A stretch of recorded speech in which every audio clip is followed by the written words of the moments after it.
লেখক সুমিত সান্যালের প্রতিবাদ।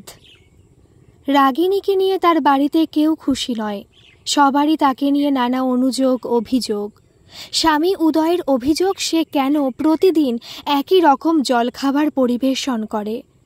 10 বছরের ছেলে বাবলু ওরফে কৌশিকের অনুযোগ মা কেন তাকে প্রতিদিন একই রকম টিফিন দেয়, কেন প্রতিদিন মাখন টোস্ট, ডিম, কলা আর জুস। 15 বছরের কন্যা অন্তরার তার মায়ের তার স্কুলের ইউনিফর্ম ইস্ত্রি করা পছন্দ নয়। শ্বশুর দীননাথ বুঝতে পারে না বৌমার তাকে চা দিতে প্রতিদিন এত দেরি হয় কেন। যদিও সকালে একবার চা খাওয়া হয়ে গেছে। শাশুড়ি পুজোর ঘর থেকে চিৎকার করছেন, বলি তুমি কি নাকে সর্ষের তেল দিয়ে ঘুমাচ্ছ? নাকে কানে তুলো দিয়ে বসে আছো? বাগান থেকে 2টি ফুল আনতে এত সময় লাগে? গতকাল অফিস থেকে ফিরেই স্বামী রাগিনীর ওপর চড়াও হন। বলি, সারাদিন এসিতে বসে বসে ওই বস্তা পচা সিরিয়াল না দেখে একটু মেয়ের দিকে নজর দিতে তো পারো। পরের বছর মাধ্যমিক দেবে, এইবার কি তোমার মেয়ে চৌধুরী বংশের মুখ উজ্জ্বল করবে না ফেল হবে? আমার ওপর রাগ না দেখিয়ে তোমার মেয়েকে বলো, ও আমার কোনো কথা শোনে না। তোমরা সবাই মিলে ওর মন আমার বিরুদ্ধে বিষিয়ে দিয়েছ। রাগিনী গজগজ করতে করতে চলে গিয়েছিল। সেদিন পরপর এমন সব ঘটনা ঘটেছে যে রাগিনীর সহ্যের সীমা ছাড়িয়ে গিয়েছে। তার মাথায় যেন আগুন ধরে গেছে।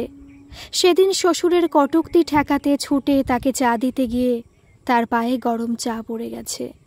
ছেলে তার কম্পাস বাক্স মেঝেতে ছড়িয়ে রেখেছে। ছুটোছুটি করতে গিয়ে ঠোক্কর লেগে তার পায়ের বুড়ো আঙুলে চোট লেগেছে। রক্ত ঝরছে বুড়ো আঙুলে। এর মাঝে শাশুড়ি এসে কোমর বেঁকিয়ে দাঁড়িয়ে দাঁড়িয়ে তাকে মুখ ঝামটা দিচ্ছে। ছেলে আজ কিছুতেই তার রুটিন টিফিন নেবে না। ছেলেকে বোঝাবার পরিবর্তে উদয় তাকে 20 টাকা দিয়েছে। সেটা আবার রাগিনী জেনেছে সবার চলে যাওয়ার পরে। এখন বাড়ি নিস্তব্ধ, সবাই যে যার কাজে চলে গেছে। শ্বশুর সামনে বাগানে বসে খবরের কাগজ পড়ছেন, শাশুড়ি তার ঘরে বিছানায় শুয়ে গল্পের বই পড়ছেন। রাগিনী রান্নাঘর গুছিয়ে রাখল। একটা রুটি পড়েছিল, সেটা একটু তরকারি দিয়ে খেয়ে নিল। মা, আমি ইলেকট্রিক বিল দিতে যাচ্ছি, তাড়াতাড়ি এসো।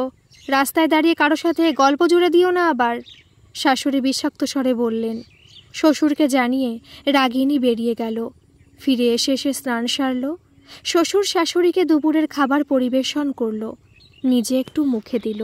এবার ঘর পরিষ্কার করার পালা। কাপড় কাচা এখনও বাকি। দুপুরে সব কাজ সেরে শ্বশুর শাশুড়ির ঘরে উকি দিয়ে দেখল দুজনে নাক ডাকছেন। রাগিনী নিজের ঘরে ঢুকে দরজা ভিতর থেকে বন্ধ করে দিল। রাগিনী, রাগিনী, আরে কোথায় গেলে? সকালে চোখ খুলতে উদয় দেখল 8টা বেজে গেছে। শ্বশুর মুখ আষাঢ়ের মেঘের মতো করে দাঁড়িয়ে আছেন। বৌমা এখনও তার ঘরে সকালের চা পৌঁছে দেয়নি। চিৎকার চেঁচামেচি শুনে ছেলে মেয়ে হল ঘরে এসে দাঁড়িয়েছে। যা, বাইরে গিয়ে দেখে আয় তো, মহারানী হয়তো হাওয়া খাচ্ছেন। দিদা কামিনী দেবী নাতিকে বললেন। মা তো বাইরে নেই। বাবলু ফিরে এসে বলল, নেই? ছাদে গিয়ে দেখেছে কেউ? দীননাথ বললেন, মা বাড়ি ছেড়ে চলে গেছে। অন্তরা ঘরে ঢুকে বলল, মা তোমার ঘরে টেবিলের ওপর এই চিঠি রেখে গেছে। সে একটা খাম বাবার হাতে দিয়ে বলল, চলে গেছে মানে কি? উদয় বিশ্বাসই করতে পারছে না। সে ব্যস্ত হয়ে চারিদিকে তার চশমা খুঁজে বেড়াচ্ছে। আরে আমার চশমাটা কোথায় গেল? সেটাও কি ও নিয়ে গেছে? চশমা ছাড়, ঘরে গিয়ে তোর আলমারি দেখ কি কি নিয়ে গেছে মা কি। কামিনী বিষোদগার আরম্ভ করে দিয়েছেন। চশমা খুঁজে পাচ্ছি না, উফ কি যে জ্বালা। রিনি, তুই পড় তো চিঠিটা। উদয় বলল, আমি কি করে পড়ব বাবা, এটা তো তোমার নামে লেখা চিঠি। 15 বছরের অন্তরা জানে স্ত্রীর স্বামীকে লেখা চিঠি পড়ার অধিকার তার নেই। আমি বলছি তুই পড়। আমার চশমা খুঁজে পাওয়া পর্যন্ত কি আমি সঙ্গের মতো দাঁড়িয়ে থাকব? উদয় খেকিয়ে উঠলেন, কিন্তু বাবা, আমাদের স্কুল, তোমার অফিস, ওইসব আজ কিছু হবে না। ও আমাদের সকলকে ডুবিয়ে দিয়ে গেছে। দীননাথ বললেন। তুই চিঠি পড় বলছি। উদয় অসহিষ্ণু হয়ে উঠল। অন্তরা চিঠি খুলে পড়তে আরম্ভ করল। উদয়, আমি তোমার বাড়ি ছেড়ে চলে যাচ্ছি। 16 বছর তোমার ঘর করার পর আজ আমি চলে যাচ্ছি। তোমাদের সবার আমাকে নিয়ে বিস্তর অভিযোগ অনুযোগ আছে। কেউ আমাকে নিয়ে খুশি নয়। তোমরা আমার সাথে কেমন ব্যবহার করেছ, আমিও একটা মানুষ, এটা তোমাদের বিবেচ্য কখনো ছিল না। আমাকে সবার প্রয়োজন, কিন্তু আমাকে কেউ চায় না। এমনকি আমার নিজের সন্তান যাদের আমি গর্ভে ধরেছি, তারাও আমাকে চায় না। আমি কোনো কাজ ঠিক করে করি না, যদিও আমি প্রতিদিন সবার আগে উঠি আর সবার পরে শুতে যাই। এত বড় বাড়ি, এত বড় পরিবার, সব আমার দায়িত্ব, কিন্তু আমার প্রতি কারো কোনো দায়িত্ব নেই। তোমরা বড় লোক, সবাই শিক্ষিত। তুমি ইঞ্জিনিয়ার, বড় কোম্পানিতে জেনারেল ম্যানেজার, কিন্তু তোমার বউ তোমার বাড়িতে বিনা মাইনের ঝি ছাড়া কিছু নয়। আমি এই বাড়িতে আসার আগে তোমাদের বাড়িতে 2টো কাজের লোক ছিল। আমি আসার 2 মাসের মধ্যে তাদের ছাড়িয়ে দেওয়া হলো। রাগিনী কি আর করে? ও তো আর চাকরি করে না। অতএব চাপিয়ে দাও সব কাজ রাগিনীর ঘাড়ে। তুমি 4000 টাকা খরচ করে স্কচ উইস্কি কিনতে পারো, কিন্তু 1500 দিয়ে বাড়িতে একটা কাজের লোক রাখতে পারো না। এমনকি আমি যখন সন্তানদের জন্ম দিয়েছি তখন 9 মাস অবধি তোমরা আমাকে দিয়ে সব কাজ করিয়েছ। মায়া, দয়া, মনুষ্যত্ববোধ কিছু নেই তোমাদের। আমি সব সময় ভাবি একটা মানুষ এত হৃদয়হীন কি করে হতে পারে। কখনো কি তোমার একটুও বিবেকে লাগেনি? তোমরা সবাই উচ্চ শিক্ষিত, ভালো ভালো পজিশনে কাজ করেছ। তোমার বাবা স্কুলের প্রিন্সিপাল ছিলেন। 1200 ছাত্রছাত্রীর ভবিষ্যৎ গড়ে তোলার দায়িত্ব ছিল তার।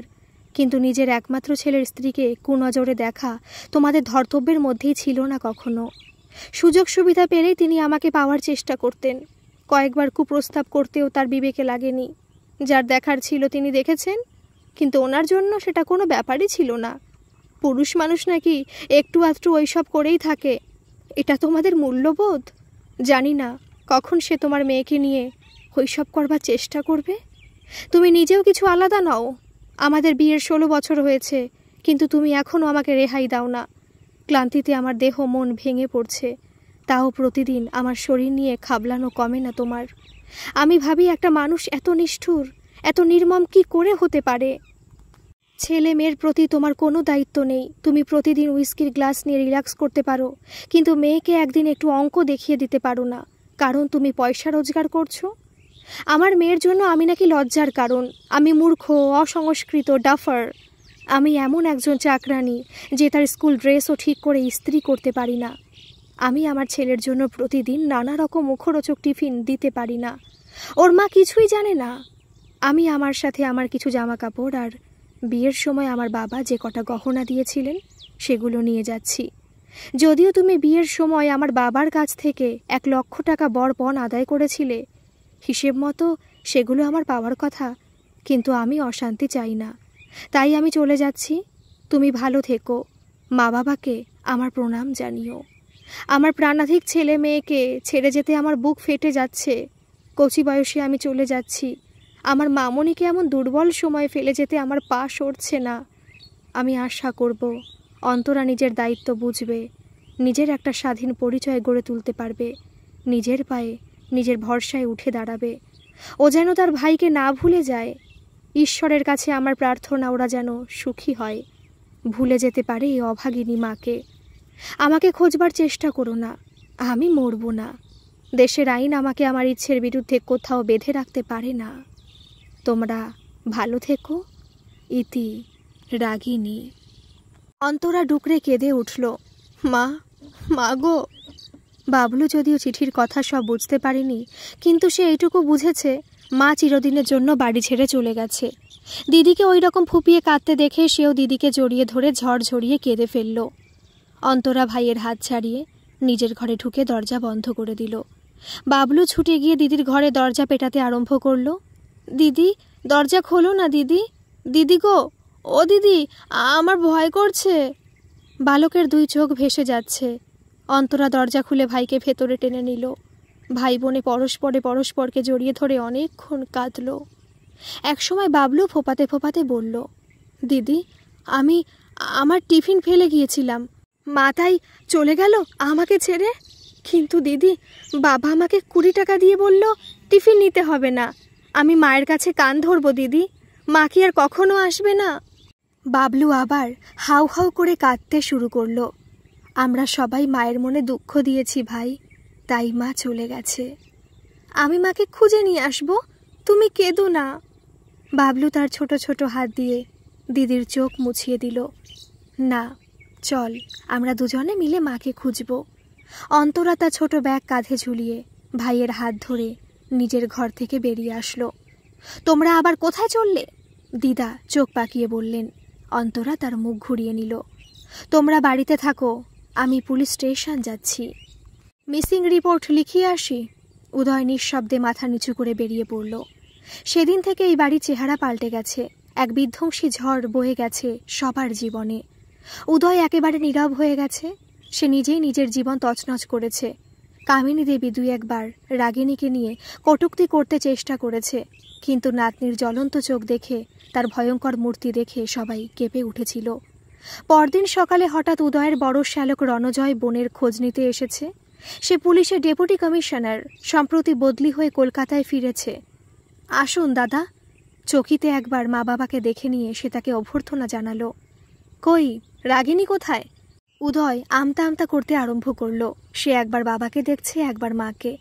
বাবলু আর অন্তরা মামার গলার স্বর শুনে নিজেদের ঘর থেকে বেরিয়ে এসেছে। আমি তোমাকে জিজ্ঞাসা করছি, এদিক ওদিক দেখছো কি? ও তো তোমার স্ত্রী। রণজয় কঠিন দৃষ্টিতে তাকিয়ে আছে। আমি জানি না। সে গেছে তার কোনো ইয়ারের সাথে ফুর্তি করতে। উদয় তিক্ত কণ্ঠে বলল। পরক্ষণে রণজয় একটা বিশাল ঘুষি কষিয়েছে তাকে। উদয় 10 হাত দূরে চৌখাটের কাছে ছিটকে পড়েছে। তার মুখ নাক দিয়ে রক্ত ঝরছে। ওঠ হারামজাদা, শুয়ারের বাচ্চা, তুই কি ভাবিস আমি কিছু জানি না? রাগিনী চিঠির কপি আমার কাছেও গেছে, আর আপনাকেও আমি বলবো। ওকে আমি শুয়ারের বাচ্চা কেন বলেছি, তার আগে এই জানোয়ারকে আমি শায়েস্তা করব। দীননাথ চুপি চুপি কেটে পড়ার চেষ্টা করলেন।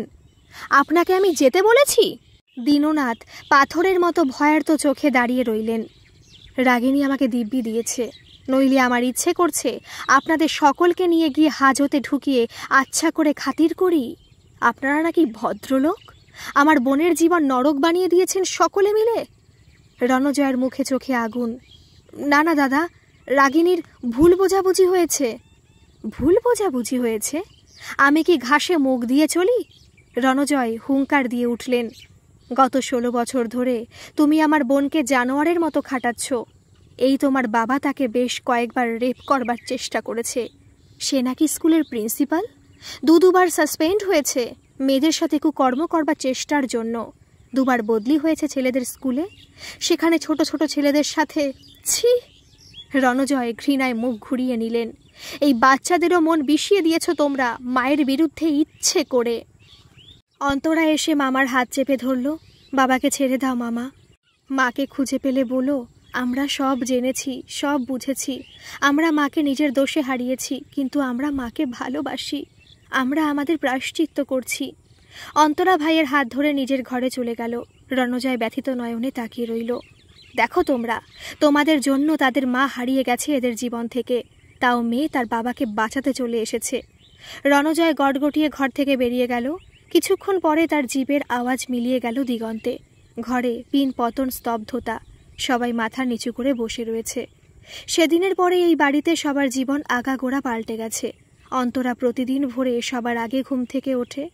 ভাইকে ঘুম থেকে তুলে ব্রাশে পেস্ট লাগিয়ে বাথরুমে বেসিনের সামনে দাঁড় করিয়ে ঘরে বিছানা গুছিয়ে ফেলে। ভাইয়ের মুখ ধুয়ে দিয়ে তোয়ালে দিয়ে সস্নেহে মুখ মুছিয়ে দেয়। ভাইকে এনে ডাইনিং টেবিলে বসিয়ে দুধ গরম করে নিয়ে আসে। ভাইকে দুধ খাইয়ে এবার সে রান্নাঘরে ঢোকে। চটপট সবার জলখাবার তৈরি করে, টিফিন গোছায়। স্কুল বাস আসলে ভাইকে নিয়ে স্কুলে চলে যায়। আর কারো মুখে কোনো কথা শোনা যায় না। কামিনী দেবী স্বামীকে চা করে দেয়। পূজার ফুল নিজেই বাগান থেকে তুলে নিয়ে আসে। কয়েক মাস পরে বেশ সাধ্য সাধনা করে দ্বিগুণ মাহিনা কবুল করে উদয় একজন কাজের মেয়ে জোগাড় করতে পেরেছিল।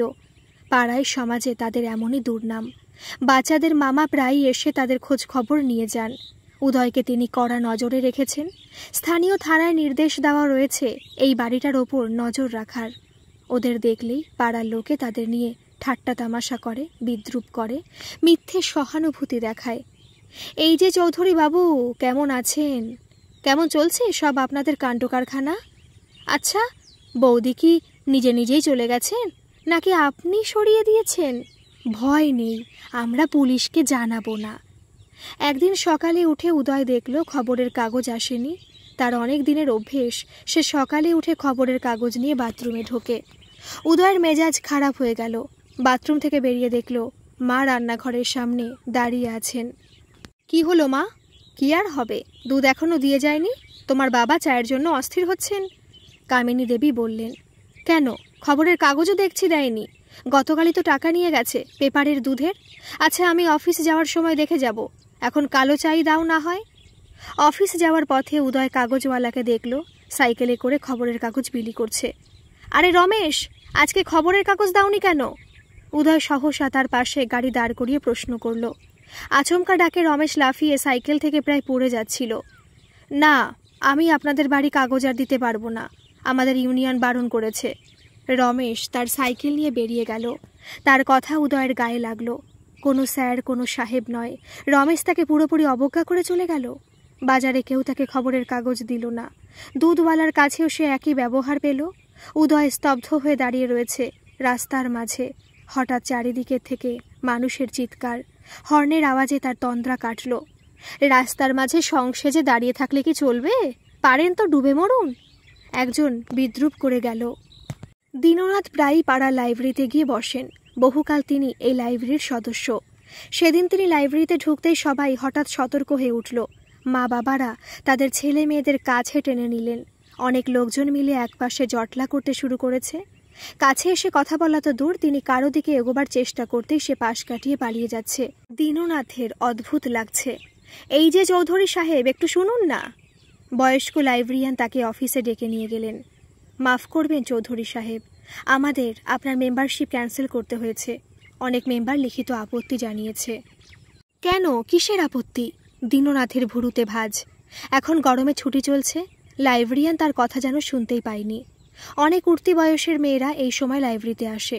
তাদের অস্বস্তি হয়, টেনশন হয় আপনাকে দেখে। এইসব কথা তো আর চাপা থাকে না। থানার ইনচার্জও বলে গেছেন। দীননাথের মুখ রাগে অপমানে লাল হয়ে উঠেছে। চাপরাশি দীননাথকে বাইরের পথ দেখিয়ে দিল। অন্তরা নিজেকে গুটিয়ে নিয়েছে। এখন তার নিজের লক্ষ্য স্থির করতে হবে, নিজেকে সামলাতে হবে, ভাইকে সঠিকভাবে চালনা করতে হবে। নিষ্পাপ বালক প্রায় মায়ের জন্য কাঁদতে থাকে। অন্তরা ভাইকে ভুলিয়ে ভালিয়ে গল্প বলে পিঠে মাথায় হাত বুলিয়ে ঘুম পাড়ায়। যদিও তার নিজেরও কাঁদতে ইচ্ছে করে। ভাই বোনে নিজেদের বাবা দাদু দিদার থেকে দূরে সরিয়ে নিয়েছে। প্রয়োজন ছাড়া তারা ওনাদের সাথে কথা বলে না। তাদের সাথে এক অজানা ব্যবধান সৃষ্টি হয়েছে দুই বালক বালিকার। সেবার মাধ্যমিক পরীক্ষায় অন্তরা 7ম স্থান পেয়েছিল। এবার উচ্চ মাধ্যমিক আর তার সাথে জয়েন্ট এন্ট্রান্সের প্রস্তুতি চলছে। সে ডাক্তার হতে চায়। তাকে সমাজে নিজের জায়গা করে নিতে হবে। সে মায়ের মতো কারো গৃহবধূ হয়ে থাকতে পারে না। বাবলু প্রতি বছর নিজের ক্লাসে প্রথম হয়। অন্তরা উচ্চ মাধ্যমিকে সারা পশ্চিম বাংলায় দ্বিতীয় হয়েছে, জয়েন্টে প্রথম। এখন সে নীল রতন সরকার মেডিকেল কলেজে MBBS পড়ছে। মেরিট লিস্টে থাকার দরুন সে স্কলারশিপ পেয়ে থাকে। বাবলু এখন 9ম শ্রেণীতে। সেদিন শুক্রবার। অন্তরা কলেজ থেকে একটু তাড়াতাড়ি ফিরে এসেছে। বাবলু স্কুল থেকে ফিরে স্নান সেরে সামনের ঘরে টিভির সামনে এসে বসেছে। বাড়িতে এখন একজন বয়স্ক মহিলা বাড়ি ঘর ধরে দেখাশোনা করে। তাকে থাকার জন্য একটা ঘর দেওয়া হয়েছে। সে আজকে গরম গরম সিঙ্গারা বানিয়েছে। সিঙ্গারা দুজনেরই প্রিয়। জলযোগ সেরে অন্তরা নিজের ঘরে তার কম্পিউটার খুলে বসেছে। দীননাথ কখন চুপিসারে তার পেছনে এসে দাঁড়িয়েছে তার খবর নেই। হঠাৎ তিনি অন্তরার মাথায় হাত বুলাতে শুরু করলেন। আমি তোমার মনের জোরের প্রশংসা করি মা, তুমি যা মনস্থির করেছ সেটা করে দেখিয়েছ। এখন তার হাত অন্তরার পিঠে নেমে এসেছে। সে স্পর্শে অন্তরা কামনার ইঙ্গিত অনুভব করতে পারছে। দীননাথের মুখ চোখের ভাব পাল্টে গেছে। সে অন্তরার পেছনে দাঁড়িয়ে আছে। তার দৃষ্টি তার যুবতীর শরীরকে পর্যবেক্ষণ করছে। দৃষ্টি অন্তরার বুকের বিভাজন রেখায়। অন্তরার চোয়াল শক্ত হয়ে উঠেছে, দু চোখে আগুন। সহসা দীননাথের হাত অন্তরার পিঠ থেকে বগলের দিকে চলে এসেছে। আঙুলগুলো বিশ্রীভাবে সামনের দিকে এগিয়ে আসছে। হঠাৎ অন্তরা লাফিয়ে উঠে তার হাত সজোরে মুচড়ে দিয়েছে। তার সাথে কাঁধে একটা হাত চপারের মতো নেমে এসেছে। দীননাথ সশব্দে আর্তনাদ করে মেঝেতে বসে পড়েছে। তার একটা হাত ঝুলে পড়েছে। দীননাথ ব্যথায় কাতরাচ্ছে। এটা কি হচ্ছিল? সবাই ছুটে এসেছে। অন্তরা দু চোখে অগ্নিশিখা দাউ দাউ করে জ্বলছে। বাবলু ছুটে এসে দীননাথকে এলো পাথারে কিল চড় ঘুষি মারতে আরম্ভ করেছে। অন্তরা ক্যারাটে শিখছে সে খবর দীননাথ রাখতেন না। আমার মাকে তুমি অনেকবার রেপ করবার চেষ্টা করেছো, সে নরম সরম মহিলা ছিল, কিন্তু আমি তোমাকে ছাড়বো না, বুঝলে? একটা হাত ভেঙেছি, প্রয়োজনে আরও একটা ভেঙে দেব। অন্তরা হিসহিস করে ক্রুদ্ধ স্বরে বলল। কবরের ধারে এসে দাঁড়িয়েছে। এখনও তোমার শরীরের খিদে গেল না? তোমার মরণ হয় না? দিদা দরজার কাছে দাঁড়িয়ে স্বামীকে ধিক্কার দিচ্ছে। উদয় মর্মাহত। এই কথাই তো রাগিনী চিঠিতে লিখে গিয়েছিল। সে যেন বোবা হয়ে গেছে। সব আমার দোষ, আমি জানি। আমি বাবার কীর্তি জানতাম, তাও আমি নীরব থেকেছি। রাগিনীকে বাঁচাবার জন্য কিছুই করিনি। তার ওপর সবসময় ওই লোকটার কুদৃষ্টি পড়েছে। তোমরা আমাকে কখনো ক্ষমা করবে না? উদয় বিমর্ষ কণ্ঠে বলল। সে আজকাল সবসময় মাথা খুঁড়তে থাকে। সেটা তো আমরা কখনো করব না। তুমি বিন্দুমাত্র ক্ষমার যোগ্য নাও। উপায় নেই বলে আমরা তোমাকে সহ্য করছি। অন্তরা তাচ্ছিল্যের সুরে বলল। তোমার জন্য মা আমাদের কাছে নেই। তুমি সারা জীবন তার ওপর এত অত্যাচার করেছ যে তার সহ্যের সীমা ছাড়িয়ে গিয়েছিল। তোমার আর তোমার ওই অশ্লীল বাবার মধ্যে কোনো তফাৎ নেই। তুমি বিয়ের মতো পবিত্র সম্পর্ককে নোংরা কুরূপ বানিয়ে দিয়েছিলে। তোমরা সবাই মিলে আমাদের মনের মধ্যে এত বিষ ঢুকিয়ে দিয়েছিলে যে আমরাও কখনো তাকে সম্মান দিইনি। কথায় কথায় অপমান করেছি তাকে। ভাই দিনের পর দিন রাত্রে বালিশে মাথা গুজে কেঁদেছে, তুমি তার জন্য দায়ী। যখন আমাদের মাকে সবথেকে বেশি দরকার ছিল, মা আমাদের কাছে ছিল না। তোমার জন্য। জানি না মা বেঁচেও আছে কি না। পাশে দাঁড়িয়ে বাবলু এবার ফুপিয়ে কেঁদে উঠল। অন্তরা তার ওড়না দিয়ে ভাইয়ের চোখ মুছিয়ে দিল। আমার ভাইয়ের এই চোখের জলের জন্য তুমি দায়ী। আমরা কখনো তোমাকে ক্ষমা করব না। অন্তরা বাবলুকে নিয়ে সেখান থেকে চলে গেল। সময় গড়িয়ে যায়। অন্তরা MBBS রেকর্ড নম্বর নিয়ে পাশ করেছে। সে শিশুরোগ আর স্ত্রীরোগ নিয়ে উচ্চ শিক্ষা অর্জন করায় মনোনিবেশ করেছে। বাবলু কম্পিউটার ইঞ্জিনিয়ারিং পড়তে যাদবপুর বিশ্ববিদ্যালয়ে ভর্তি হয়েছিল। MTech পাশ করে সে স্কলারশিপ নিয়ে আমেরিকা গেছে গবেষণা করতে। ইতিমধ্যে ঠাকুরদা ঠাকুমা মারা গেছে। উদয় রিটায়ার করেছেন। সে ইদানিং প্রায়ই অসুস্থ থাকে। অপরাধবোধ তার শরীর ভিতর থেকে অন্তঃসার শূন্য করে তুলেছে। সে একা হয়ে গেছে। ছেলে মেয়ে কেউ তার সাথে সম্পর্ক রাখে না। মেয়ে বাড়িতেই রয়েছে, কিন্তু দিনের পর দিন তার সাথে দেখা হয় না। বাবলু প্রতিদিন দিদির সাথে কথা বলে, হোয়াটসঅ্যাপে অথবা স্কাইপে, কিন্তু এই 2 বছরে সে বাবার সাথে একবারও কথা বলেনি। এমনও হয়েছে যে অন্তরা হয়তো কম্পিউটারে বসে স্কাইপে বাবলুর সাথে কথা বলছে। যে মুহূর্তে উদয় সেখানে গিয়ে দাঁড়িয়েছে, সে বলে ওঠে, আচ্ছা দিদি, আমি পরে কথা বলছি তোমার সাথে, বলে বাবলু লাইন কেটে দেয়। উদয়ের ডাক ছেড়ে কাঁদতে ইচ্ছে করে, কিন্তু কেউ তার কান্না শোনার নেই। একদিন অন্তরা এক সুন্দর সপ্রতিভ যুবককে নিয়ে বাবার কাছে আসলো। বাবা, এ হচ্ছে আমার বন্ধু ডাক্তার পীযূষ লাহিড়ী। আমরা বরাবর একসাথে মেডিকেল কলেজে পড়াশোনা করেছি। আমরা বিয়ে করতে চাই। যুবকটি এগিয়ে এসে উদয়কে প্রণাম করল। উদয় তার মাথা স্পর্শ করে নিরুচ্চার আশীর্বাদ করলেন। এসো বাবা, বসো। বাড়িতে কে কে আছে তোমার? উদয় জিজ্ঞাসা করলেন। বাড়িতে শুধু বাবা আর আমি। মা কয়েক বছর আগে মারা গেছেন। বাবা কি করেন? রিটায়ার্ড? না না বাবা, উনি রিটায়ার কি করবেন? উনি কলকাতার স্বনামধন্য সার্জন ডাক্তার পার্থপ্রতিম লাহিড়ী। ওনার হাসপাতাল তো ফেমাস কলকাতায়। পীযূষ ওনার সাথে কাজ করে। ও ক্যান্সার স্পেশালিস্ট সার্জন।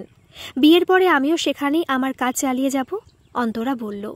আজ অন্তরার পীযূষের বিয়ে সম্পন্ন হয়েছে। সবার চোখে জল। অন্তরার মন হু হু করছে। আজ তার জীবনে সবথেকে আনন্দের মুহূর্তে মা তার কাছে নেই। আজ বারে বারে উদয়ের দু চোখ ঝরে পড়ছে। যতবার অন্তরা তার সামনে আসছে, তার মুখ করুণ হয়ে উঠছে। আজ বাবলুরও মন খারাপ। মা নেই, দিদি বিয়ে হয়ে চলে যাচ্ছে। এক অদ্ভুত শূন্যতা তার শরীর মন গ্রাস করেছে। আজ বাবার জন্য তার মন খারাপ। আমার সাথে সম্পর্ক ত্যাগ করো না মা, তুমি আমার শেষ লাইফ লাইন। বাবলু তো আমার সাথে সব সম্পর্ক ছেদ করেছে। বিদায়ের সময় উদয় কাঁদতে কাঁদতে বললেন, আমি আসবো বাবা, রেগুলার আসবো তোমার কাছে। আমি রোজ তোমার সাথে দেখা না করতে পারলে ফোনে কথা বলবো। আমি তো কাছেই রইলাম। তুমিও যখন খুশি আমাদের বাড়ি যেও। আমি বাবলুকেও বলবো, কিন্তু আমি জানি না বাবা ও কি করবে। অন্তরা সেদিন স্বামীর সাথে শ্বশুর বাড়ি চলে গেল। 2 দিন পরে বাবলু আমেরিকা ফিরে গেছে। অন্তরা বিয়ের পরেও বাবার সাথে সম্পর্ক বজায় রেখেছে। মেয়েদের মন অন্য ধারায় বয়ে যায়। শরীরের মন তাদের মনও কোমল। তারা যেচে কাউকে আঘাত দিতে পারে না। অন্তরার বাবার ওপর রাগ হচ্ছে। সে ভুলে যায়নি বাবা মাকে অনেক কষ্ট দিয়েছে। তার মা বাবার জন্য বাড়ি ছেড়ে চলে গেছে। কিন্তু তারপরেও সে নিজেকে বাবার সাথে সম্পর্ক ছিন্ন করতে পারেনি। সে প্রায়ই বাবাকে দেখতে আসে, কখনো স্বামীকেও নিয়ে আসে। বাড়িতে বাবার দেখাশোনা করবার জন্য দুজন কাজের লোক রাখা হয়েছে। একজন বাড়িতেই থাকে, অন্যজন সকালে এসে সারাদিন থাকে, রাত্রে ফিরে যায়। সেদিন শনিবার। অন্তরা সাধারণত শনি রবিবার কাজ করে না। এই দুদিন সে বাবার সাথে কাটায়। বাবার শরীরটা ভেঙে পড়েছে। পীযূষ বিকেলে আসবে বলেছে। অন্তরা নিজের ঘরে ঢুকে কম্পিউটার খুলেছে। বাবলু প্রায় এই সময় আমেরিকা থেকে দিদির সাথে স্কাইপে দিদির সাথে কথা বলে। সেদিনেও অন্তরা ভাইয়ের সাথে কথা বলছে। তখনই উদয় ঘরে ঢুকেছেন। কম্পিউটারে পর্দায় ছেলেকে দেখে আজ তিনি হঠাৎ ভাবুক হয়ে পড়েছেন। কেমন আছো বাবলু? ভালোই আছি। হঠাৎ বাবলু গম্ভীর হয়ে উঠেছে। তোমার পিএইচডি তো শেষ হয়েছে শুনলাম, তুমি কি ওখানেই থাকবে? এখনও ভাবিনি কিছু, বাবলুর সংক্ষিপ্ত জবাব। বিয়ের ব্যাপারে কিছু ভেবেছ? না, আমি বিয়ে করব না। আমার শিরায় তোমার রক্ত বয়ে চলেছে। আমি তোমার মতো কোনো মেয়ের জীবন ধ্বংস করব না। আমাদের পরিবার পারভার্ট, কামুক, জানোয়ারের পরিবার, সেটা আমি ভুলতে পারি না। বাবলু কঠিন স্বরে বলল, আমি তোমার সাথে পরে কথা বলবো দিদি, এখন ছাড়ছি। বাবলু স্কাইপ বন্ধ করে দিয়েছে। উদয়ের দু চোখ জলে ভরে এসেছে। তিনি মাথা নিচু করে স্তব্ধ হয়ে বসে আছেন। তার গাল বেয়ে টপ টপ করে অশ্রু গড়িয়ে পড়ছে। তুমি বাবলুর কথা ভুলে যাও বাবা। মা যখন বাড়ি ছেড়ে চলে গেল তখনও তো খুবই ছোট। ওই কাঁচা বয়সে মাকে হারাবার আঘাত সে এখনও কাটিয়ে উঠতে পারেনি। আমি যদিও আমার বুকে পাথর চাপা দিতে পেরেছি, তবু আমি বলতে পারবো না সে আঘাত আমি পুরোপুরি কাটিয়ে উঠতে পেরেছি বাবা। ভুলে গেছি সেই বেদনা। আমি সহ্য করতে শিখে নিয়েছি শুধু। বাবলু হয়তো সেটা শিখতে পারেনি। আমার মনের ভেতরে যে জায়গাটা শূন্য হয়ে গিয়েছে, আমার স্বামীর অকুণ্ঠ ভালোবাসাও সেটা ভরে দিতে পারেনি। অন্তরা একটা দীর্ঘশ্বাস ছেড়ে বলল, তোমাদের কোনো দোষ নেই মা। আমি যে অপরাধ করেছি তার কোনো ক্ষমা হয় না। যে ক্ষমা করতে পারত সেই যখন রইল না। উদয় ব্যথিত কণ্ঠে বললেন, ওই কথা বলো না বাবা। আমার মা বেঁচে আছে, বেঁচে আছে আমার মা, বুঝেছ? অন্তরা অবরুদ্ধ কণ্ঠে বলল, হ্যাঁ মা, সে আলবাত বেঁচে আছে, সে আছে আমি জানি। উদয় ধরা গলায় বলল, সেদিন বিকেলে পীযূষ ফোনে তার স্ত্রীকে জানালো সে একটু ব্যস্ত হয়ে পড়েছে, আজ আর তার যাওয়া হবে না। উদয় তখনও সামনের ঘরে পাথরের মতো বসে রয়েছেন। বাবাকে বিদায় জানিয়ে অন্তরা বেরিয়ে পড়ল। সে সবে তার গাড়ি স্টার্ট দিয়েছে, ঘরের কাজের মেয়েটি ছুটে আসলো। দিদি, দিদি, বাবা অজ্ঞান হয়ে গেছেন। অন্তরা লাফিয়ে ঘরের দিকে ছুটল। বাবা বুক খামচে ধরে মেঝেতে অচেতন পড়ে রয়েছেন। অন্তরা মেঝেতে বসে সর্বশক্তি দিয়ে বাবাকে সিপিআর দিতে আরম্ভ করল। কাজের মেয়ে পীযূষকে ফোন করে দিয়েছে। উদয়ের শ্বাস ফিরেছে। অন্তরা বাবাকে গাড়িতে তুলে হসপিটালের দিকে ছুটল। বাবার সাংঘাতিক হার্ট অ্যাটাক হয়েছিল। কয়েকদিন জমে মানুষে টানাটানি চলল। 2 সপ্তাহ হসপিটালে থেকে উদয় বাড়ি ফিরেছেন। পীযূষ চেয়েছিল বাবাকে নিজের সাথে তাদের বাড়িতে নিয়ে যাবে। অন্তরা তাতে রাজি হয়নি। বাবার জন্য সে ভাইয়ের সাথে সম্পর্ক ছিন্ন করতে পারবে না। শেষ পর্যন্ত বাড়িতে 24 ঘন্টার জন্য নার্সের ব্যবস্থা হলো। অন্তরা প্রতিদিন একবার এসে বাবাকে দেখে যায়। সব রকম যত্ন আরতির সত্ত্বে উদয়ের শরীর দিনের দিন ভেঙে পড়ছে। একাকিত্ব আর অপরাধবোধ তাকে উত্তরোত্তর গ্রাস করছে। তার অন্তরাত্মা দিনে রাতে তাকে ধিক্কার দেয়। পীযূষ একদিন বলল, আমি বুঝে পাই না অন্তরা, তুমি কেন বাবাকে অকারণে কষ্ট দিচ্ছ? এত বিরূপ মনোভাব কেন? অকারণে নয় গো, এই লোকটা আমাদের শৈশব তছনছ করে দিয়েছে। সে আমাদের মায়ের জীবন ধ্বংস করে দিয়েছিল, নরক বানিয়ে তুলেছিল মায়ের জীবনের 16টা বছর। আমি জানি না আমার মা কোথায় আছে, বেঁচে আছে কিনা তাও জানি না। বেঁচে থাকলেও কোথায় আছে, কিভাবে বেঁচে আছে আমি জানি না। মায়ের তো কেউ নেই, কিছুই নেই। অন্তরার 2 চোখ ঝরে পড়েছে। পীযূষ অন্তরাকে বুকে টেনে নিল। তুমি তো আমাকে কখনো বলনি অন্তরা, আমি চাইনি তোমার পুরনো ঘা খুঁচিয়ে তুলতে। তুমি যদি না চাও আমি এই প্রসঙ্গ কোনো দিন তুলব না। না গো, আমি চাইছিলাম না আমার জীবনের ব্যথা বেদনার কথা বলে তোমাকে কষ্ট দিতে। তারপর অন্তরা স্বামীকে মন খুলে সব কথা বলল। আমরা অতীতকে তো পাল্টাতে পারি না অন্তরা। তোমার বাবা যা কিছু অন্যায় অত্যাচার করেছেন তোমার মায়ের ওপর, সেটা ভোলা যায় না, ক্ষমাও করা যায় না, আমি বুঝি। কিন্তু তাও তিনি তোমার বাবা। ভবিষ্যতে যখন আমাদের সন্তান হবে তখন তারা যদি জানে যে আমরা তোমার বুড়ো বাবাকে একা মৃত্যুর পথে ঠেলে দিয়েছিলাম, তখন তাদের কচি মনে তার কেমন ছাপ পড়বে? তাহলে তুমি কি চাও, আমি বাবাকে আমাদের বাড়িতে নিয়ে আসি? কখনো নয়। ওই মানুষটার জন্য আমি আমার ভাইয়ের সাথে সম্পর্ক ত্যাগ করতে পারি না। ওনার জন্যই তো ভাই আমাকে সোজাসুজি বলে দিয়েছে বাবার সাথে সম্পর্ক রাখতে চাইলে ওর সাথে সম্পর্ক ছাড়তে হবে। আমি জানি ওর এই জেদ মাথা মুন্ডুহীন, কিন্তু তার কারণও তো বাবা নিজেই। কিন্তু কেউ আমার মায়ের কথা ভাবে না, তুমিও না। অন্তরা দু চোখ আবার ভেসে গেছে। না না, তুমি চিন্তা করো না, আমরা মাকে ঠিক খুঁজে বের করব। কলকাতা ডেপুটি পুলিশ কমিশনার বাবার বন্ধু, আমরা ওনাকে বলবো। যদিও দেরি হয়ে গেছে। পীযূষ অন্তরার চোখ মুছিয়ে দিতে দিতে বলল, মানে কক্ষনো না, আমার মা বেঁচে আছে। অন্তরা কেঁপে উঠল। নিশ্চয়ই, মা নিশ্চয়ই বেঁচে আছেন। মা তো তার চিঠিতে লিখেই ছিলেন। তিনি কেন গিয়েছেন আমরা জানি, কোথায় গিয়েছেন সেটা খুঁজে বের করতে হবে। তারপর স্বামী স্ত্রী অনেকক্ষণ ধরে চিন্তা করল বাবার জন্য কি ব্যবস্থা করা যেতে পারে। শেষ পর্যন্ত তারা ঠিক করল বাবার জন্য সকল সুবিধাযুক্ত এমন একটা জায়গা খুঁজে বাহির করতে হবে যেখানে তিনি সমবয়সী মানুষের সঙ্গে থাকতে পারবেন। তাতে ওনার নিঃসঙ্গতা কাটবে, মনও ভালো থাকবে, টাকা পয়সার তো কোনো অভাব নেই। শীঘ্রই দুজনে বুঝেছে তাদের ব্যস্ত দিনপঞ্জির মাঝে এই রকম জায়গা খুঁজে বাহির করা দুঃসাধ্য ব্যাপার। এখন অবস্থা এমন হয়েছে, লোকে নিজেদের জন্য রিটায়ারমেন্ট হোম, বৃদ্ধাশ্রমের ব্যবস্থা নিজেই করে রাখে রিটায়ার করবার অনেক আগে। কলকাতায় আশেপাশে কোনো ভদ্র সভ্য রিটায়ারমেন্ট হোম, বৃদ্ধাশ্রমে কোনো জায়গা নেই। সেদিন অন্তরার পীযূষ হসপিটালে তাদের অফিস ঘরে যে যার কম্পিউটারে অনুসন্ধানে লেগে রয়েছে। এই শোনো, এটা একটু দেখে যাও, পীযূষ ডাকলো। অন্তরার স্বামী চেয়ারের পেছনে গিয়ে দাঁড়ালো। কি গো? এই দেখো, এই একটা ভালো জায়গা পাওয়া গেছে। জায়গাটা সাউথে, একটু দূরে, সোনারপুরে। সম্প্রতি তারা তাদের সেন্টারে একটা জোন যোগ করেছে। বেশ সুন্দর হাইটেক ব্যবস্থা, একটু দামি জায়গা, কিন্তু এখানে যদি জায়গা পাওয়া যায় তবে হয়তো বাবা এখানে থাকতে পারবেন, পীযূষ বলল। দুজনে মিলে বৃন্দাবন সিনিয়র কেয়ার সেন্টারের ব্যাপারে বিশদভাবে পড়ে দেখল। ভালোই তো মনে হচ্ছে। কাল শনিবার, বাবাকে নিয়ে একটু ঘুরে আসি, অন্তরা বলল। তুমি যেতে চাও? হ্যাঁ, তুমি তো এমনিতেই শনিবার ওই বাড়ি যাও, আমিও সাথে যাব। পরদিন পীযূষ আবার সেদিন আসতে পারেনি। অন্তরা তার কম্পিউটারে বৃন্দাবন সেন্টারের ওয়েব পেজটা বাবাকে দেখালো। বাবা, এই মুহূর্তে তোমার সবথেকে বড় কষ্টের ব্যাপার হলো একাকিত্ব। এখন তোমার দরকার এমন একটি জায়গা যেখানে তুমি সমবয়সী মানুষের সঙ্গ পেতে পারো। এই জায়গাটা মনে হয় তোমার সেই প্রয়োজনটা মেটাতে পারে। চলো না, আজ দুপুরে খাওয়ার পরে আমরা জায়গাটা ঘুরে আসি। যদি তোমার পছন্দ হয় তখন কথা বলা যাবে। তোমরা আমাকে বৃদ্ধাশ্রমে পাঠিয়ে দিতে চাইছো? উদয় করুণ স্বরে বলল। তার দু চোখ সহসা জলে ভরে উঠেছে। না বাবা, আজ তো আমরা শুধু দেখতে যাচ্ছি। যদি তোমার পছন্দ হয় তখন কথা বলা যাবে। যদি দিন কয়েক থেকে দেখতে চাও সেটাও হতে পারে। না হয় আমাদের এই বাড়িটা তো রইলই। কাজের মাসিরা সব থেকে যাবে এখানে, বাড়ি দেখাশোনা করবে। নার্সকে না হয় আমি হসপিটালে পাঠিয়ে দিলাম, অন্তরা বাবাকে বোঝালো। তারপর অন্তরা বাবাকে নিয়ে সেখানে গিয়ে পৌঁছলো।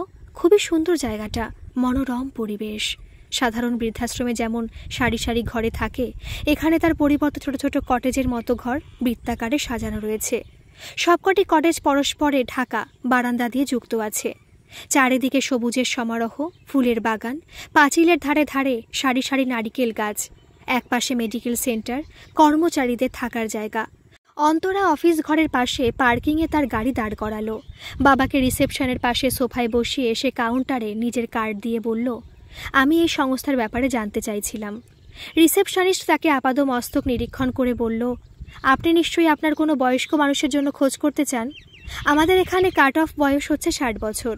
হ্যাঁ, আমি আমার বাবার জন্য খোঁজ করতে এসেছিলাম। ওনার বয়স 62 বছর। বাড়িতে একা থাকেন, তাই আমি চিন্তায় আছি। অন্তরা বলল, আপনি? উনি আমার বাবা। ও আচ্ছা, আপনি এই ফর্মটা ভরে দিন। এখানকার সব নিয়মকানুন পেছনে দেওয়া আছে। আর এই হচ্ছে আমাদের ব্রোশার। আপনাকে আমাদের ডিরেক্টরের সাথে কথা বলতে হবে, উনি সব ডিসিশন নেন। ফর্ম ভরা হলে অন্তরা আবার বাবাকে নিয়ে কাউন্টারে গেল। আপনি এই ফর্মটা নিয়ে এর সাথে চলে যান, আমাদের ডিরেক্টরের সাথে কথা বলে নিন। চাপরাশি ওদের নিয়ে ভেতরে চলল। একটা দরজা খুলে ওদের ভেতরে যাওয়ার ইঙ্গিত করল। হঠাৎ দরজায় লাগানো নেম প্লেটের ওপর অন্তরার নজর পড়তেই অন্তরা প্রায় লাফিয়ে উঠল। আপনারা ভেতরে যান ম্যাডাম।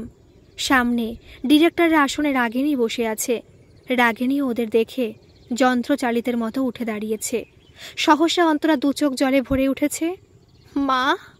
অন্তরা ছুটে গিয়ে মাকে জড়িয়ে ধরল। দুজনে অনেকক্ষণ ওইভাবে জড়িয়ে থাকলো। উদয় অবাক হয়ে দেখছেন, আজ ওনার সামনে এক অন্য রাগিনী দাঁড়িয়ে আছে। তেজস্বিনী, ব্যক্তিত্বময়ী, আত্মবিশ্বাসে পরিপূর্ণ এক মহীয়সী নারী। রাগিনী কিছুক্ষণের মধ্যে সম্বিত ফিরে পেয়েছে। সে দুজনকে সোফায় বসালো। আমি স্বপ্নেও ভাবিনি তোমরা আমাকে খুঁজে বের করতে পারবে। তোমার বাবা পুলিশে মিসিং রিপোর্ট লিখিয়েছিল আমি জানি, আর পুলিশ আমাকে খুঁজে বের করেছিল, কিন্তু আমি কোনো অবস্থাতেই এই লোকটার কাছে ফিরে যেতে চাইনি। আর পুলিশ চাইলেই আমাকে আমার ইচ্ছের বিরুদ্ধে এর কাছে নিয়ে যেতে পারতো না। আমি বয়স্ক পুলিশ ইন্সপেক্টরকে আমার সব বৃত্তান্ত বলেছিলাম। শুনে তিনি বললেন, সরি ম্যাডাম, আমি জানি আমাদের দেশে না তো বৈবাহিক বলাৎকারের জন্য কোনো আইন আছে, না মানসিক শোষণের জন্য, কিন্তু আমি আপনার অবস্থা বুঝি। আমি এইটুকু করতে পারি, আমি আপনার ফাইল বন্ধ করে দেব, নট ট্রেসেবল, ফাইল ক্লোজড। উনি তাই করেছিলেন। রণজয়দা এই পথ দেখিয়েছিল তাকে। রাগিনী বলল, আমি অনেকবার ভেবেছি লুকিয়ে তোমাদের দেখে আসব, কিন্তু প্রত্যেকবার বেরোতে গিয়ে মনে হতো আমি তো আমার স্বামীকে খুশি করতে পারিনি, শ্বশুর শাশুড়িকে খুশি করতে পারিনি, আর আমার ছেলেমেয়েরাও আমাকে চায় না। রাগিনী দীর্ঘশ্বাস ছেড়ে বলল, যাক সে কথা, তোমরা সব কেমন আছো? বিয়ে করেছো দেখছি। কোথায় তোমার স্বামী? কি করে? বাবলু কোথায়? রাগিনী প্রশ্নের বন্যা বইয়ে দিল। অন্তরা উৎসাহের সাথে মাকে তার স্বামীর ব্যাপারে, শ্বশুর বাড়ির ব্যাপারে, বাবলুর ব্যাপারে জানালো। মানে আমি চলে যাওয়াতে তোমাদের ভালোই হয়েছে? তার মানে ভালো হয়েছে বলছো মা? 10 বছরের বাবলুর শৈশব হারিয়ে গেছে মা? অন্তরার গাল বেয়ে অশ্রুধারা নেমে এসেছে। তুমি চলে যাওয়ার পর কেউ ছিল না আমাদের কাছে। হ্যাঁ, আমরা কখনো তোমার অস্তিত্ব স্বীকার করিনি। যা মুখে এসেছি বলেছি। এই 3 জন আমাদের জীবনে অভিশাপ হয়ে এসেছে। ওনারা তোমার তো যথেচ্ছ অপমান করেছে, অবহেলা করেছে, উৎপীড়ন করেছেই। তার সাথে তোমার বিরুদ্ধে আমাদের মন এমন বিষিয়ে দিয়েছে যে আমরা তোমার কোনো কথা শুনিনি। আমাদের সামনে দিদা তোমাকে দিনরাত মুখ ঝামটা দিয়েছে, গাল দিয়েছে। আমরা মনে করেছি দিদা ঠিক করছে। আমি নিজেকে এর জন্য কখনো ক্ষমা করিনি মা। তোমরা চলে যাওয়ার পর হঠাৎই এদের জঘন্য চেহারা আমার সামনে ফুটে উঠেছে। বাবার কাছে তুমি না পেয়েছো সম্মান, না স্বীকৃতি, না পেয়েছো সুখ আরাম। এনার জন্য সুখ মানে বিছানার সুখ, আর সেটা তো হবেই। ইনি যে দীননাথ চৌধুরীর ছেলে। অন্তরা একবার ঘৃণায় চোখে বাবার দিকে তাকালো। উদয় মাথা নিচু করে বসে রয়েছেন। আর দীননাথ চৌধুরীর জন্য নারীর শরীর তো শুধুমাত্র ভোগের বস্তু, সে স্কুলের বালিকা হোক অথবা পুত্রবধূ। সেদিন হঠাৎ আমি জানলাম আমার কাছে কেউ নেই, আমি একা। অন্তরার স্বর কেঁপে উঠল, কিন্তু সে তার অশ্রু সংবরণ করে বলে চলল, তুমি ভেবে দেখো মা, আমিও তো তখন ছোট ছিলাম। সকালে উঠে নিজের জামা কাপড়, বাবলুর জামা কাপড় ইস্ত্রি করতে গিয়ে বুঝেছিলাম তুমি কি করে অত সব কাজের মাঝে আমাদের জামা কাপড় ইস্ত্রি করতে। মাঝে মাঝে আমি ক্ষেপে উঠতাম, বাবলুর ওপর রাগও করতাম। বাড়িতে 2টো কাজের লোক রাখা হয়েছিল, তারপরেও সপ্তাহে অন্তত 2 দিন আমাদের টিফিন পেতে দেরি হতো। স্কুল বাস মিস করতাম। নিজের জন্য, বাবলুর জন্য যা কিছু দরকার তার জন্য আমাকে লড়াই করতে হতো। এনাদের তো কোনো দায়িত্ব ছিল না। মাঝরাতে জেগে উঠে বাবলু প্রায় তোমার জন্য কাঁদত। আমি কি করে ওকে বোঝাই, কি বোঝাই? আমারও তখন কান্না পেত মা। অন্তরার 2 চোখ ছলছল করছে। মাসের পর মাস বাবলু বালিশে মাথা গুজে কাঁদত, হয়তো এখনও কাঁদে। আমি ওর কষ্ট বুঝতাম, কিন্তু কি করব বুঝে উঠতে পারতাম না। আমার তখন 15 বছর বয়স। ওই বয়সে মেয়েদের মাকে সব থেকে বেশি দরকার। মাসের এই দিনগুলোয় যখন আমার গা গোলাতো, পেটে ব্যথা হতো, তখন পেটে বালিশ চাপা দিয়ে কাতরাতে কাতরাতে আমি তোমার জন্য কাঁদতাম। আমার স্বামী খুব ভালো মা, আমাকে ভীষণ ভালোবাসেও। আমার সব কিছুতে সাথে থাকে, সহযোগিতা করে। তাও আমার মনের একটা দিক শূন্যই রয়ে গেছে মা। মা মেয়ে পরস্পরকে জড়িয়ে ধরে কাঁদছে। উদয় অপরাধীর মতো মুখ করে মাথা নিচু করে বসে রয়েছেন। কিন্তু মা, এদের কীর্তিকলাপ তুই কি করে জানলি? আমি তো কাউকে বলিনি কখনো। মা বললেন, তুমি না বললে কি হয় মা? ভগবান তো শুনছিলেন। তুমি যাওয়ার সময় বাবাকে যে চিঠিটা দিয়ে গিয়েছিলে সেটা আমাকে পড়তে হয়েছিল, কারণ বাবা ঠিক ওই সময় তার চশমা খুঁজে পাচ্ছিল না। বাড়িতে তো সবার মাথায় আকাশ ভেঙে পড়েছিল। তাদের বিনা মাইনে চাকরানি উধাও। তুমি চাওনি ওই বয়সে আমি এদের নোংরা চেহারাটা দেখে ফেলি। তুমি 17 বছর এনার অত্যাচার সহ্য করেছো, দিনের পর দিন, বছরের পর বছর সবার কাছে লাঞ্ছনা সহ্য করেছো, অপমান সহ্য করেছো। সেই সহ্যের সীমা যখন ছাড়িয়ে গিয়েছে, তখনও তুমি চাওনি তোমার ছেলে মেয়েরা এদের বাস্তব রূপ দেখুক, কারণ সেই চেহারা সত্যি ভীষণ কুৎসিত, কদাকার, ভয়ঙ্কর সেই চেহারা। পরদিন বড় মামা এসেছিল। মামা বাবাকে তোমাকে নিয়ে প্রশ্ন করায়। বাবা এমন জঘন্য মন্তব্য করেছিল যে মামা নিজেকে সামলাতে পারেনি। যা প্যাদানি খেয়েছে সেদিন। অন্তরার মুখে পৈশাচিক আনন্দের হাসি। কিন্তু কেন? আমি তো রণজয়কে বারণ করেছিলাম। মা ব্যস্ত হয়ে বলল, ইনি যা বলেছিলেন সেটা আমি মুখে আনতে পারবো না। যে কোনো ভাইয়ের জন্য সেটা অসহ্য। তখনই মামার কাছে দাদুর জঘন্য কীর্তিকলাপের ব্যাপারেও জেনেছিলাম। তুমি কি করে ওই পিশাচের কাছে নিজের নারীত্ব রক্ষা করেছিলে কে জানে। কয়েক বছর পরে আমিও তার কুনজরে পড়েছিলাম। সে তোমার সাথে যা করতো আমার সাথেও করবার চেষ্টা করেছিল। অন্তরা বিষাক্ত নজরে একবার উদয়ের দিকে তাকালো। উদয় লজ্জায় মাথা তুলতে পারছে না। কি বলছিস? তোর সাথেও? তার মানে? রাগিনীর মুখ চোখ আগুনে জ্বলে উঠেছে। কিন্তু আমি তাকে ভালো রকম শিক্ষা দিয়েছিলাম। ওর ওই নোংরা হাত এমন মুচড়ে দিয়েছিলাম, তার সাথে ওর কাঁধে এমন ক্যারাটের প্যাচ মেরেছিলাম যে 2 মাস বাছাধনের হাত প্লাস্টার বাঁধা ছিল। বাবলু তেড়ে এসে ঝড়ের মতো এলো পাথারে ঘুষি চালিয়েছিল। তারপর থেকে ঘাটের মরা ভয়ে ভয়ে থাকতো। বড় মামা মাঝে মাঝে আসতেন খবর নিতে। এদের সাবধান করে যেতেন, শাসিয়ে যেতেন। তারপর মা মেয়ে অনেকক্ষণ নীরবে বসে রইল। শেষে পর্যন্ত অন্তরা বলল, এখন আমি যখন তোমাকে খুঁজে পেয়েছি, এবার আমি আর তোমাকে ছাড়ছি না মা। আমি তোমাকে আমার সাথে নিয়ে যাব। আমি বাবলুকে বলবো, ও আনন্দে পাগল হয়ে যাবে। না মা, আমি এখানেই ভালো আছি। এখানে সবাই আমাকে ভালোবাসে, সম্মান করে। 15 বছর খেটে আমি এই মর্যাদা অর্জন করেছি। এখানে আমার সময় ভালোই কেটে যায়।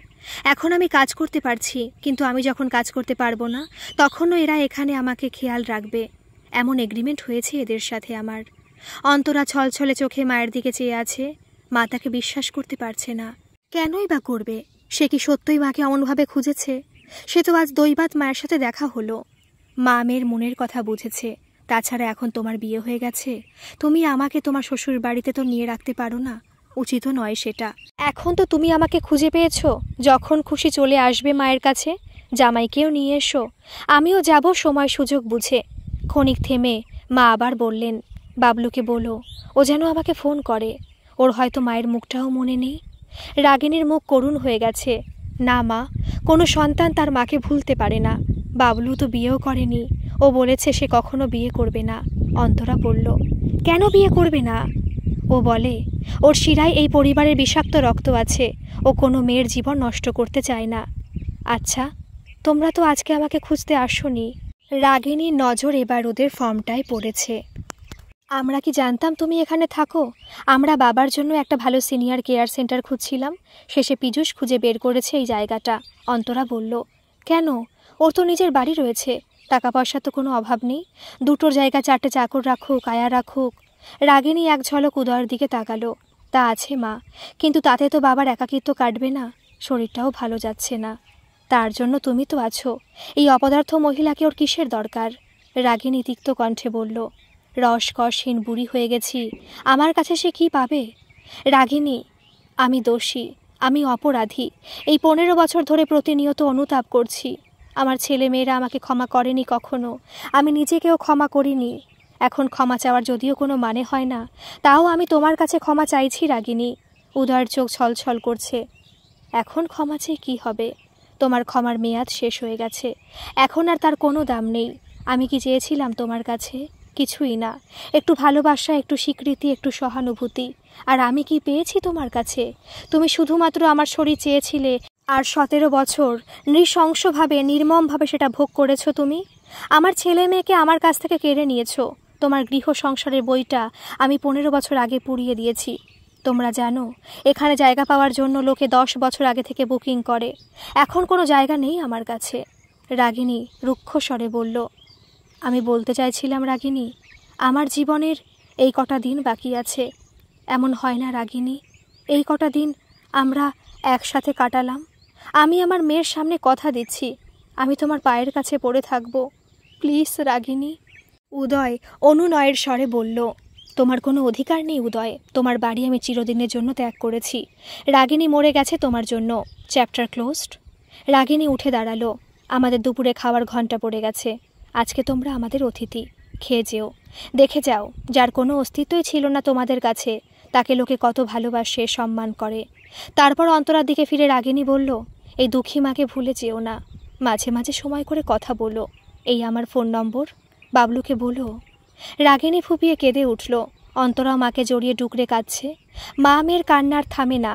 উদয় করুণ মুখে তাকিয়ে রয়েছে। আজ সে রিক্ত, আজ সে নিঃস্ব। অন্তরা মাকে প্রণাম করে ধীর পায়ে বাবাকে সাথে নিয়ে বেরিয়ে গেল। রাগিনী অফিস ঘরের সামনে দাঁড়িয়ে দেখছে তাদের গাড়ি বৃন্দাবন কেয়ার সেন্টারের গেট থেকে বেরিয়ে রাস্তার বাঁকে মিলিয়ে গিয়েছে।